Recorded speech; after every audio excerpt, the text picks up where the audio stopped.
Hi guys, Gaming Bear here. Right, we're back with another review. No, it's not the 180-3. We did that in the last one. We've got a little German AR to do. So let me go and take you to it. So we've got the AR-67. Let me just find this little bad boy. AR-67. There we go.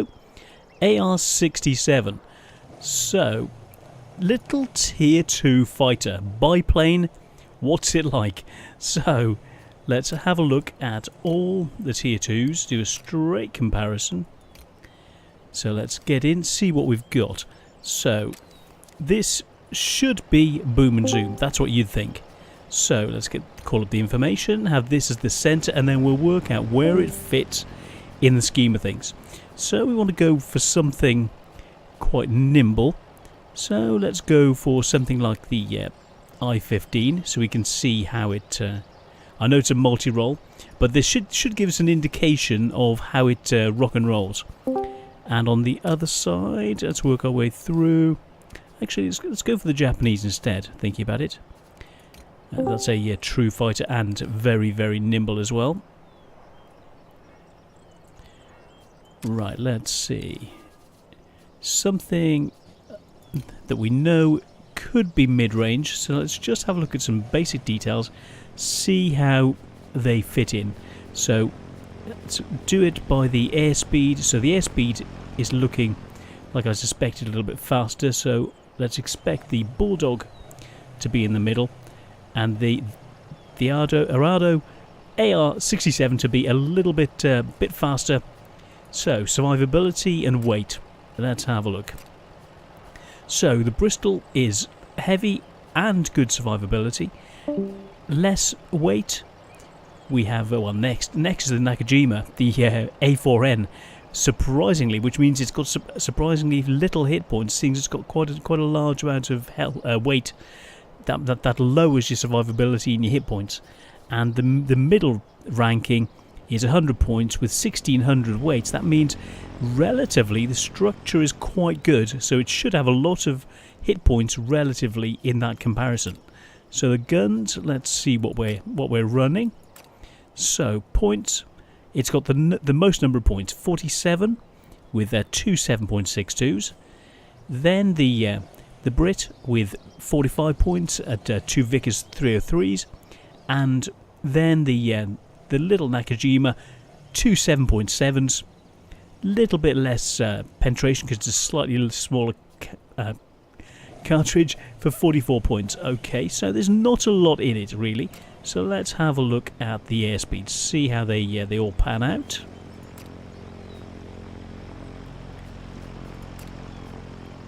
There we go. So optimum speed 243 for the German. The Brit is 234, so about 9 less, and 204 for the Nakajima.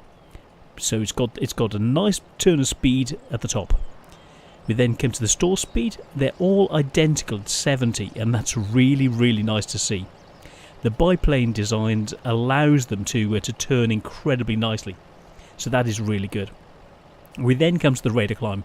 Now the 67, the Arado, has got a very nice rate of climb, 28.3. Next, just a little bit behind at 27.3 is the Bulldog, and then about 2 meters per second less than that is the Nakajima, which is surprising. So let's see if the Nakajima can get it back on a dive. So dive speed for the Nakajima, 430.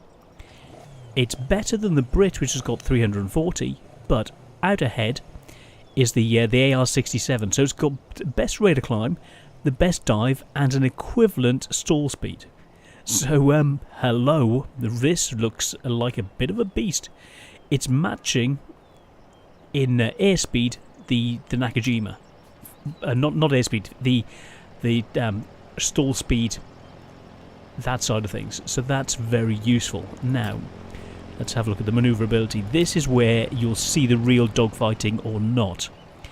Okay, 8.3 seconds for the AR-67. And then the Japanese and the British are both the same at 7.9. So you've got 0.4 of a second difference. It's not a lot, it's a little bit, but it's not a lot of difference. Working our way down, controllability. The Nakajima and the Bulldog are both 85, with the AR-67 83, so it's a little bit less controllable. Rate of roll is identical at 100 degrees a second, and it loses out just that little bit in the time to turn through 360 degrees. But the characteristics are not too. It's a nice compromise. So you gain a little bit more speed. You've got a better dive. You lose a little bit in the dogfight. So we'll have to see how that works out. Then you come to the height that they operate. The German, as usual, is higher up at 800 meters. The British Bulldog 700 meters, and the Nakajima 500 meters. So low with the Nakajima. The Bulldog is in the middle, and the Arado is up at the higher levels. Now let's look at the details of the guns and see if there are any additional upgrades with this. No, nothing set. So we're looking 46 points out to 420 meters, with it going out to 525 in total. So you can do damage, reducing damage out to 525 meters, which is quite nice. So it's a neat looking little plane. So I think we should get in, see what this is like, but let's put some basic equipment on and take this out and then see what we should put on. So basic fire extinguisher, always the same setup, so you've got an exact combination, an exact comparison between all of them. So without further ado, let's get straight into this first battle and see exactly what it's like. Okay, let's see, where are we going? So Seagate, okay, and we're on the west side. See which side of the spawn we are. So we've got a bit more height, a bit more speed, and we will try and make the most use of it. So I'm thinking get in, take the garrison if we're on that side, or the forward airstrip, or the middle garrison. So it depends where we are. You are approaching the area of combat operations. Okay. Be ready. Why, thank you. Cool. So let's see what we can do.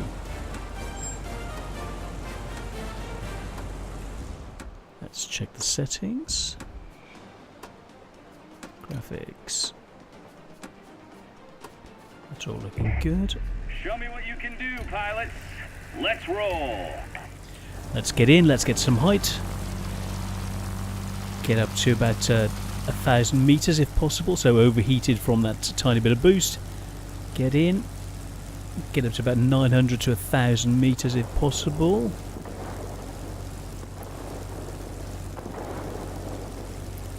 Time to go in. Use gravity. Gain some speed on them. You, my little friend.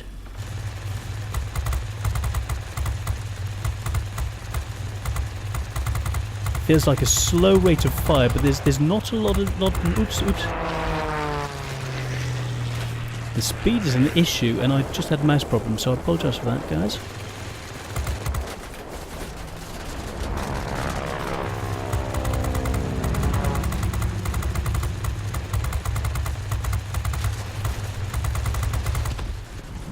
Okay, cool. Ooh. Let's try and get out of here. Let's fix the pilot.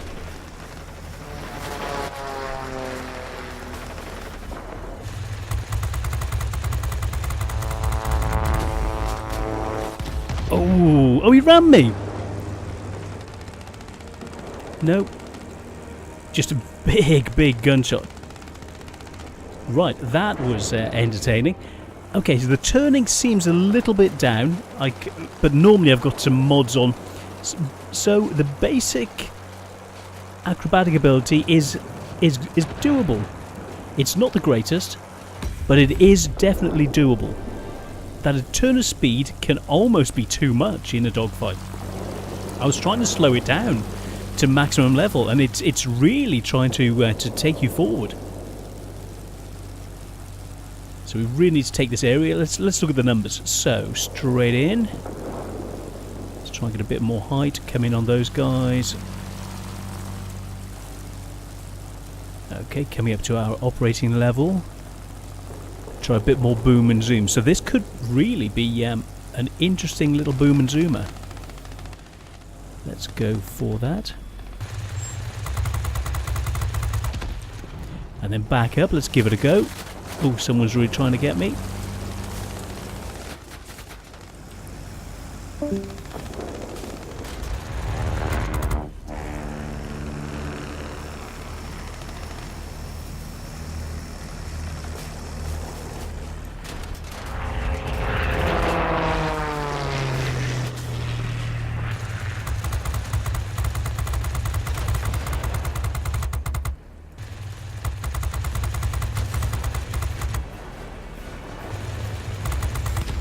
The gun feels a little bit slow to shoot, but it still does it.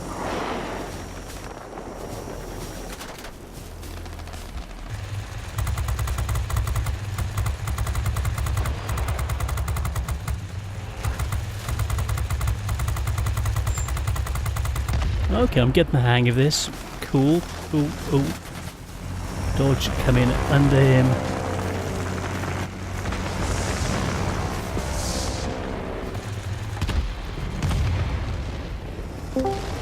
Okay, cool, that just worked. Right. Some blinking manoeuvring then. You need to play out of your blinking socks. You can do it. You've got to pull some swift, sharp manoeuvres to when is it in a dogfight like that against what was obviously a superiorly set up plane. Whoa, that was... I thought I wasn't getting out of that one.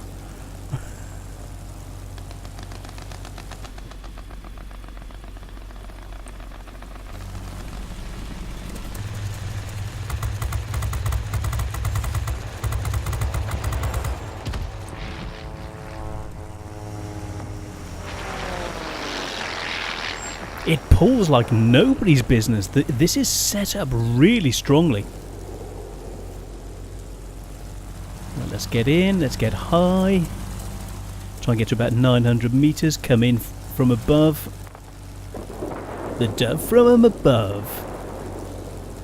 Let's see what we can do. Nearly there. Let's see what we've got coming in. We got the 192.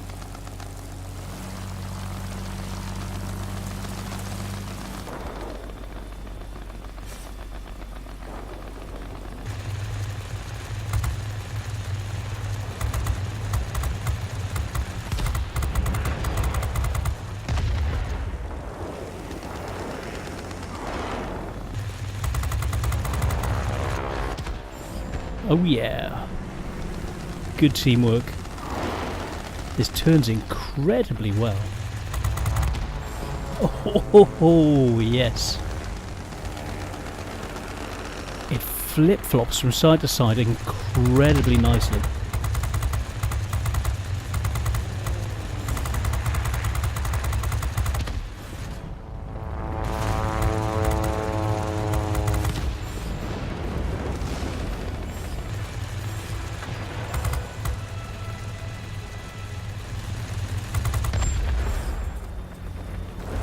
Neat couple coming in.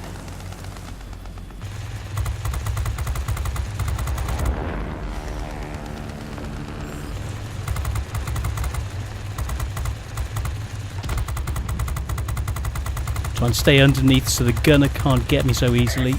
Hang in there. You'll soon be cut off from Yes. support. I say again, support will not be available.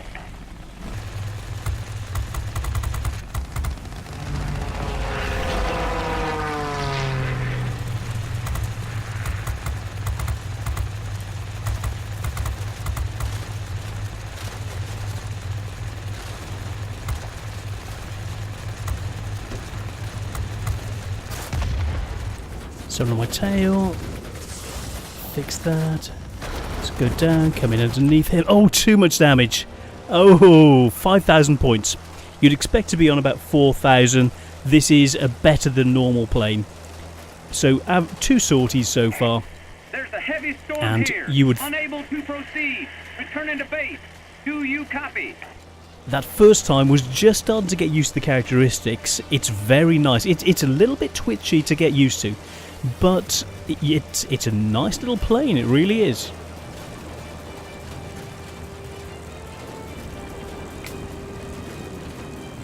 And yeah, it's straight out of the box, Keep it you up. know, Victory is 5,000 almost points ours. is really not to be sneezed at. So, let's get up high again. It's an interesting combination. It's almost like it's a combination of an interceptor. It's like a mobile interceptor. You lose a little bit in the dogfight, but you gain more speed to allow you to intercept those higher level planes, which are always going to be a pain. Like this is a perfect example. He's trying to get away. He's not. So I'm up here with the heavy duty planes where you wouldn't normally expect to see a plane, a light plane of this level. And there we are, we're catching up on him.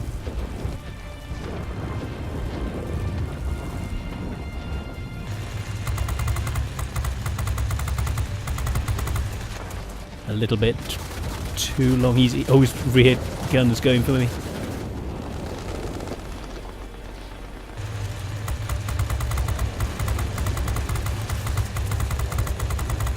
Blenheim Mark IV. You know, to be able to go at that level, to be able to take one of those out. Oh no! I almost take him out. Oh shucks, I've beat. Oh, that should have been mine. It was just not quite enough engine power. So this needs a little bit of an engine boost. So 6,000 points. Then supporting fire, first class on your first time out with it. It's a nice little plane. It really is. So yeah, surprisingly so. The numbers belie your capacity in it. I've had an inkling that it was going to be just have the edge, but it does it in a very nice way. So you saw what it's like with no enhancements. So we'll get back and we'll have a look and see what I would say this would need. So you saw then going up against that bot, you know, that Blenheim tier above. Oh no, yeah, tier 3 I believe. And so this, let's check the details. Yeah, tier 3. We were just about to take a tier 3 plane down because we could. So, you know, really, really nice. 22,000, almost 23,000 credit. 2,500 experience. Tier 2. Very, very nice. Now, what I put on. So, first thing first. Engine tuning. Yes, definitely. Then, improved gun sights. That little bit extra firepower will go a long way. If that to come in. And a little bit more manoeuvrability in a dogfight. In fact, we'll go in. I would normally cut it there. In fact, I'm going to link it to another video. So, if you want to see that, link to the follow-on video. But this is my setup for it. So, engine tuning, improved optics, and lightweight airframe to give it just those couple of edges that you didn't have before. So the AR-67, a very nice, competent, more than competent plane. It's actually quite a nice little plane, slightly overpowered, and any slightly overpowered plane is good in my book. So I hope you like it. I'm the Gaming Bear, and this has been the AR-67. Have fun with it. I know you will. Watch out for it on your tail. And if you've got one on your tail, slow down. Because it's got the engine in it is so good, it's going to want to keep pushing past you. So that's the only tip I can give you. If you've got one on your tail, if you can't dogfight him, slow down, take some damage, and then force him to fly past you, get on his tail, and take him out. If you're in this, then you've got to do some serious evasive maneuvers like I had to do to get out of it, because that's when I had someone on my tail, that was the only way I could shake him. So I hope this helps. I'm the Gaming Bear, and see you on the next one. Take care, guys, and enjoy.